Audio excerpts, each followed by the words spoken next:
재산 분할하기로 했는데 그냥 5대5로 나눈다로만 쓰고 어떤 에 대해서 특정하지 않아서 집행이 불가능한 경우도 있고 구두로만 하셔서 그걸 증명할 부분이 없어서 이행을 못 받으시는 경우도 있습니다. 재산 분할에 대해서 간단히 그냥 개념 정도 설명해 주시면 좋을 것 같아요.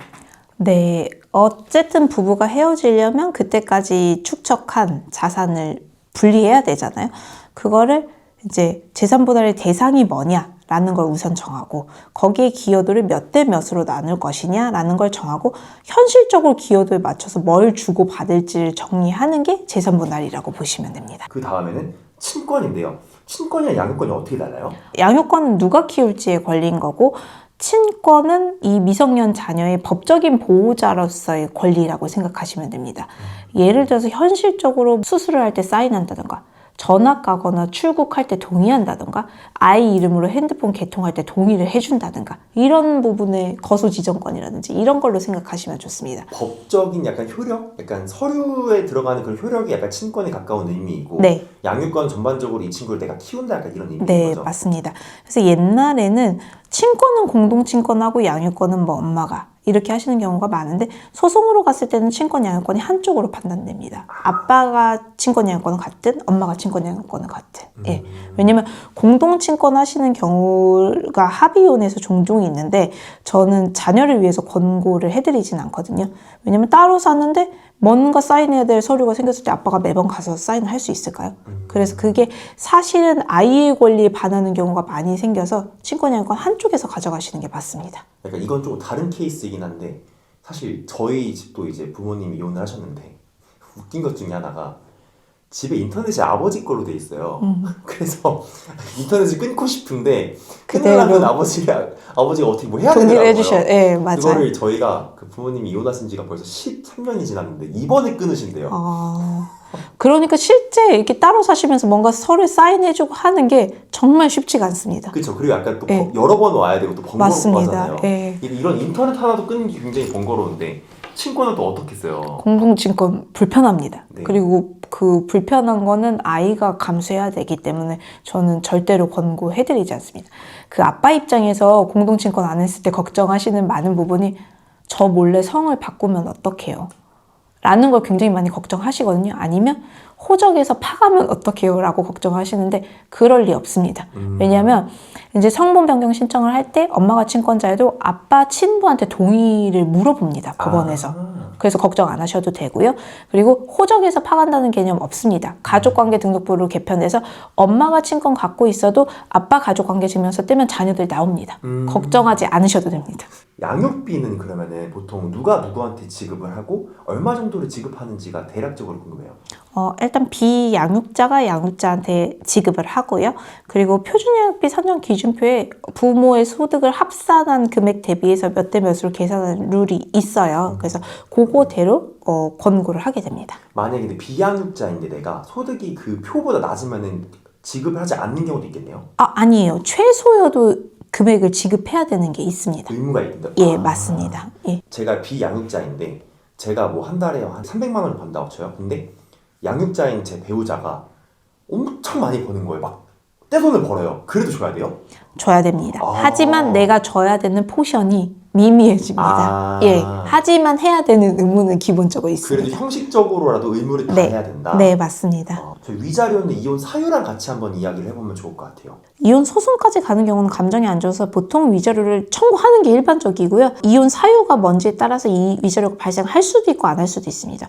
쉽게 말해서 성격 차이, 이혼 가치관 차이 같은 경우는 어느 한쪽의 잘못이라고 하기는 어려워서 그건 위자료 발생 대상은 아니고 이혼 사유에는 해당할 수 있습니다. 그렇지만 외도나 보건, 폭행이 한쪽에서 일방적으로 있었다? 그러면 위자료 청구의 대상이 됩니다. 위자료는 약간 금액대가 좀 뭐 요율로 정해져 있나요? 아니면은? 그렇지는 않고요. 일단 그 유책의 정도가 어느 정도인지도 중요하고 혼인기간도 중요합니다. 그래서 혼인기간이 길면 위자료도 커지고 혼인기간 단기간이면 위자료도 작아집니다. 예. 근데 만약에 혼인기간이 길고 큰 잘못을 저질렀어요. 근데 그 사람이 돈이 없으면 어떡해요? 그래도 위자료에 대해서 승소하는 판결은 받고요. 그분이 돈이 없어서 못 주는 거는 집행이 안 되는 별도의 문제입니다. 그런 걸로 이제 약간 파산 신청을 하는 경우도 있겠네요?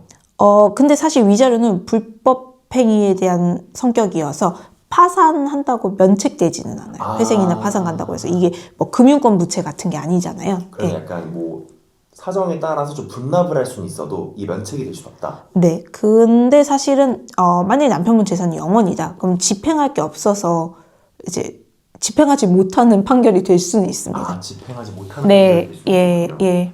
양육권을 우리가 가져오려고 첨예하게 다퉜을 때 결정적으로 작용하는 계기가 뭐 하나가 있었다면 생각이 나는 게 있으신지 궁금해요. 아빠가 양육하기를 간절하게 원하셔서 승소하는 게 사실은 좀 드물긴 하거든요. 근데 저희가 아빠가 간절하게 원하셔서 승소했던 케이스가 기억에 남는 케이스가 있고, 또 현재 양육자를 이제 많이 이제 양육권에서 판단해서 유리한데, 반대로 현재 양육자가 아닌데도 여러 가지 굉장히 소명해서 저희가 어렵게 양육권을 되찾아온 경우도 있거든요. 어떤 명분으로 가져오게 됐는지가 궁금해요. 저희가 엄마가 비양육자고 아빠가 임시양육자인 케이스였는데, 이혼 소송 1년 정도 했어요. 그 기간 동안 아빠가 임시양육 다 하셨거든요. 근데 저희가 아빠에 대한 유책성을 잘 입증을 해서 엄마가 면접교섭 하시다가 이제 판결에서는 쌍둥이 아드님 데려와서 키우게 된 케이스가 있었습니다. 그러니까 임시양육자가 아버님이었는데 네. 유책사유도 아버님한테 있었네요. 네, 그래서 그걸 되게 잘 입증하고 양육이 부적정한 거를 잘 증명을 해서 1년 정도의 소송 임시양육권의 기간에도 불구하고 반대로 판결에서 인정받은 케이스가 있었어요. 1년이면 그래도 꽉 채웠네요. 꽉 채웠습니다. 예. 양육권을 가져오려고 할 때 엄마가 아빠보다 유리한 편인가요? 네, 유리합니다. 왜냐면은 중고등학생일 때는 자녀의 의사를 많이 존중을 하지만 아무래도 어릴 때는 엄마랑 유대관계가 있는 경우가 통상적으로 더 많기 때문에 이제 여성이어서 유리한 게 아니고 자녀의 유대관계가 깊기 때문에 유리하다고 보시는 게 맞을 것 같습니다. 양육비 안 주면 어떻게 돼요? 양육비 안 주는 경우 많죠. 양육비 안 줄 때는 강제 집행, 급여에서 직접 달라고 청구할 수도 있고, 그다음에 또 가사소송법에 양육비를 안 줬을 때 페널티들이 많이 신설화됐거든요. 거기에 딱 절차적으로 밟아가지고 많은 제한을 줄 수 있습니다. 근데 약간 양육비도 월 단위로 보통 지급하죠. 맞습니다. 그것도 이제 약간 법적으로 가능한 몇 개월 정도가 밀렸을 때 보통 그렇게 하나요? 근데 사실 양육비를 주다 보면은 이제 급여 소득자의 경우에는 딱 주는 경우도 있지만, 뭐 사업하시는 분들이나 프리랜서이거나 할 때는 솔직히 뭐 100만 원을 줘야 되는데 이번 달에는 50만 원 주고, 뭐 한 15일 늦춰서 주고, 아니면 다음 달에 다시 주고, 이런 경우도 많이 있어요. 근데 사실 양육비 미지급에 대해서 법적 조치 들어가시는 분들도 한 번을 안 줘서 조치를 하시는 분은 없으세요.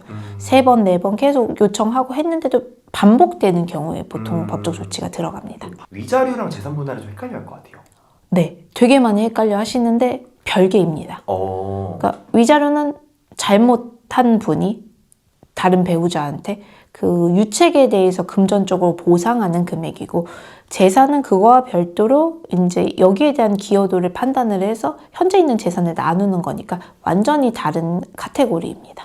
그래서 이 5가지를 소송 한꺼번에 전부 다 다루나요? 아니면 따로따로 진행을 하나요? 한 번에 다룹니다. 한 번에? 네, 하나의 소송에서 아까 챗GPT가 알려줬잖아요. 이혼, 뭐 유책에 대한 위자료도 들어가고, 거기에 재산 분할, 자녀 양육에 대한 거 한 번에 다룹니다. 한 번에 다루는군요. 예. 위자료는 미리 준비할 수 있는 게 아니잖아요. 하지만 청구하는 입장에서 상대 유책을 미리 증거를 모을 수 있겠죠? 네. 위자료를 얼마를 내가 내게 해야지가 아니라 상대방의 유책을 모아서 그쵸. 나의 승소율을 높이고, 네네. 어떻게 보면 내가 이제 받을 수 있는 위자료를 극대화한다는 네, 맞습니다. 근데 위자료는 사실 그 규모는 되게 케바케죠.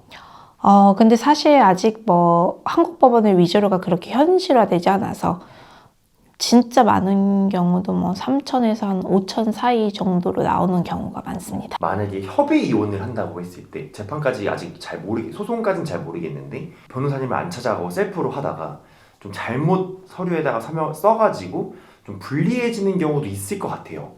어떤 게 제일 그런 경우가 많은지. 뭐 연금 분할 같은 거를 놓치시는 경우도 있고, 네. 아니면 여기서 어떤 거를 다루고 부재소 합의를 했는데 본인이 생각한 의미와 다른 경우도 있고, 재산 분할 하기로 했는데 그냥 5대5로 나눈다로만 쓰고 어떤 시기나 방안에 대해서 특정하지 않아서 집행이 불가능한 경우도 있고, 아예 안 쓰시는 경우도 있어요. 구두로만 하셔서 뭐 몇 대 몇으로 하자라고 했는데 그걸 증명할 부분이 없어서 이행을 아예 못 받으시는 경우도 있습니다. 차라리 그런 부분은 법률 대리인을 미리 선임을 해서 좀 준비하는 게 좋겠네요. 네, 합의서 한 장이면 되거든요. 그래서 네. 그걸 안 하셔서 사실 소송을 협의혼 다 하고 재산분할 따로 소송하시는 경우도 많이 있어요. 그런 경우는 제일 안타까운 케이스입니다. 그러면 마지막으로 만약에 이혼 소송을 준비하거나 앞둔 분들이 첫 상담 전에 이거는 좀 준비하고 오십시오 라고 하는 게 있다면 좀 말씀을 드리면 좋을 것 같아요. 네, 이혼에 대한 사유가 명확해야 되고요. 친권 양육권에 대해서는 어떤 입장인지 정리해 오시면 좋고, 재산에 대해서 우리 재산 리스트가 뭐가 있고 부채가 뭐가 있고 이 정도는 정리해서 오시는 게 이제 시간을 좀 절약할 수 있습니다. 약간 이혼 사유 같은 경우에도 사실 명확한 유책이 있으면은 네. 오케이 거기에 대한 증거를 준비해 오면 되는데 맞습니다. 사실 문제가 되는 거는 그 이혼 사유가 모호할 때 기각이 되는 게 걱정인 거잖아요. 맞아요. 네. 어떤 사례들이 보통 모호한지 그런 사람들이 준비하면 좋은 게 뭐가 있을지가 좀 궁금해요. 성격 차이 이혼이 제일 어렵거든요. 그게 6호에서 기각 날 수 있는 사유인데 그럴 때는 이게 그냥 어느 부분든 성격 차이가 없는 부분은 없어요. 근데 재판부나 외부에서 봤을 때 이게 6호의 혼인을 지속하기 어려운 중대한 사유에 해당하는지를 심사해서 굉장히 큰 갭이 있고 그거를 회복하려고 노력했음에도 불구하고 회복할 수 없어야 돼요. 그런 것들에 대해서 한두 번이 아니고 지속적이고 심각하다라는 거에 대한 이제 충분한 자료가 뒷받침돼야 돼서 저희가 성격 차이 이혼은 한 번 자료 준비해 오셔서 그냥 넘어가는 경우가 없어요.